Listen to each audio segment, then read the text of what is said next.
Hoje estamos aqui nessa divina liturgia celebrando a festa de São Pedro e São Paulo. Esses dois grandes homens, Pedro e Paulo, marcaram a história do cristianismo. Como todos vocês sabem, a Igreja de Cristo nasceu em Israel. Todo mundo sabe disso, né? Lá no Oriente Médio.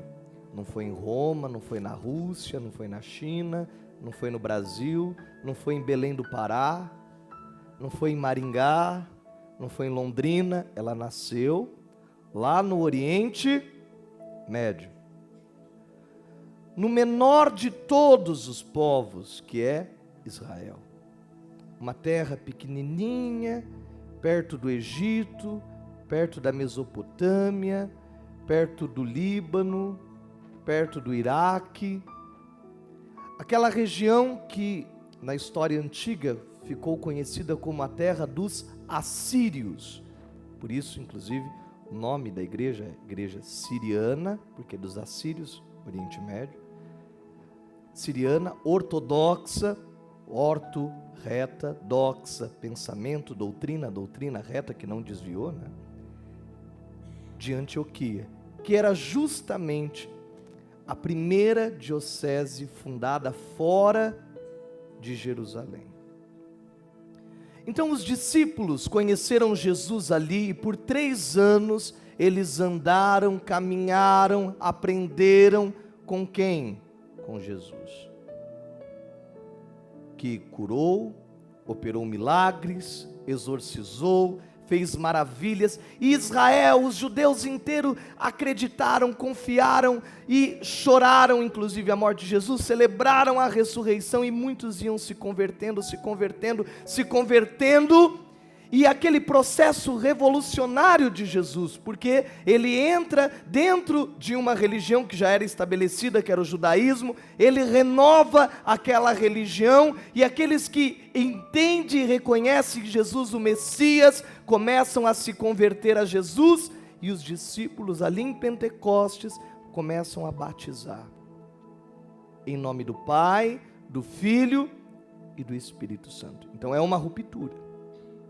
Nasce então em Jerusalém essa fé, nasce a religião cristã.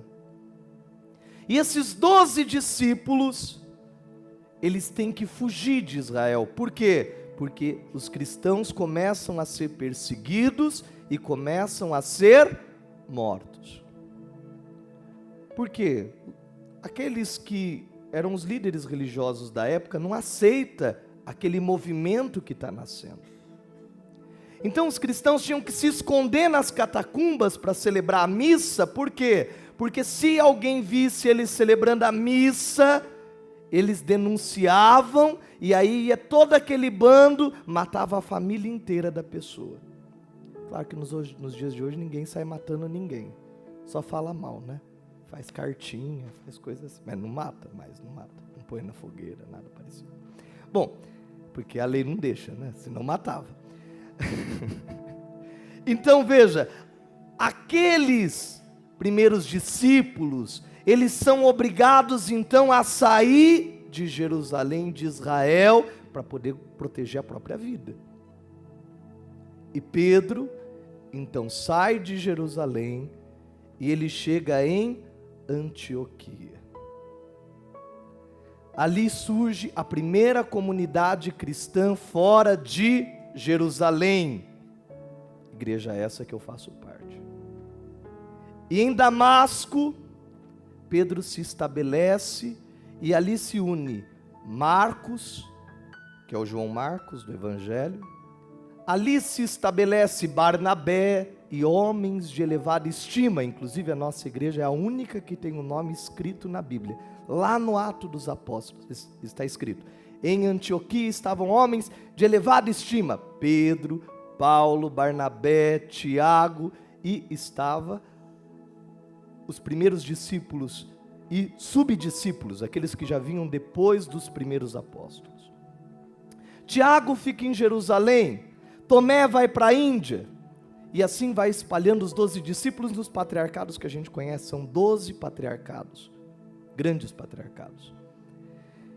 E então, Paulo vai se converter quando ele, que indo perseguir os cristãos, porque ele era um fariseu, ele era um homem fanático no judaísmo, e ele então vai com um grupo para encontrar esses discípulos que estavam em Damasco, em Antioquia, para matar, e ele fica cego e se converte ao cristianismo.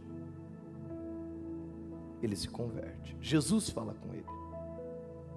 E quando ele se converte, ele vai ficar por 2 anos ali com os discípulos, com Pedro, Barnabé, e depois ele vai evangelizar o mundo inteiro. Ele vai aos pagãos, aqueles que ainda não conheciam a fé. E assim nasce a igreja como a gente conhece. A fé desses 2 homens é importante. Mas o que é mais importante de tudo? Essa necessidade de entender qual é a nossa missão. Porque Paulo fundou várias igrejas na Grécia, em Roma, ele fundou igrejas pelo mundo todo. Mas por que ele foi fundando essas missões? Porque Paulo sentiu no coração dele que a missão dele era converter as pessoas a Cristo. Era levar a salvação às almas. E é isso que ele vai dizer hoje aqui na segunda leitura. Ele diz aqui: quanto a mim, eu já estou para ser derramado em sacrifício. Quer dizer, eu vou ser morto. Os romanos mataram Paulo, cortaram a cabeça dele. Mas ele disse: aproxima-se o momento da minha partida, mas eu tenho claro que eu combati o bom combate, eu completei a corrida e eu guardei a minha fé. Então o importante não é eu, o importante é a salvação das almas. E eu ouvi uma frase essa semana, porque estava eu e um padre da nossa igreja lá em Brasília, e alguém falou: fulano disse que se converteu lá para uma igreja evangélica, e o padre falou assim: cristão não se converte a cristianismo. Por isso que a gente professa um só batismo. Não importa se ele está indo na igreja protestante, ou se ele vem na igreja católica, ou se ele vai no outro rito. O importante não é a placa, não é a igreja e não é o meio. O importante é aonde chega, se vai ser salvo ou se não vai ser salvo. E o que importa de fato é se crê em Cristo. E a gente tinha que ficar feliz cada vez até que abra uma igreja, porque é melhor uma igreja que um boteco. Se a pessoa se encontrou em um lugar, e não importa se é uma outra igreja, mas se a pessoa se encontrou, se ela mudou de vida, se ela converteu, se ela está mudando de direção, se ela conheceu a palavra, meio torta ou não muito torta, o importante é que ela se encontrou com quem? Com Cristo. Porque ou então a gente vira seita, porque seita é isso, é só eu salvo, só eu sou o bambambam, só eu tenho Jesus Cristo, eu sou dono de Jesus Cristo, registrado em cartório, tem isso? Ninguém é dono de Jesus Cristo, ninguém é dono da salvação, nem eu posso dizer para você: olha, eu vou fazer você ser salvo, não, só você vai conquistar a sua salvação. A igreja é caminho, igreja nenhuma é chegada. Igreja é lugar de ensinamento, é lugar de doutrina, é lugar de comunhão, mas ela não é garantia de salvação. Porque se você receber o corpo de Cristo e voltar lá fora e ser um sem vergonha, ser um safado, um pilantra, um picareta, um adúltero, você ser uma pessoa do mundo, você está comungando a sua condenação. Por quê? Porque você conhece a palavra, você entende a palavra, você vive da palavra, mas não obedece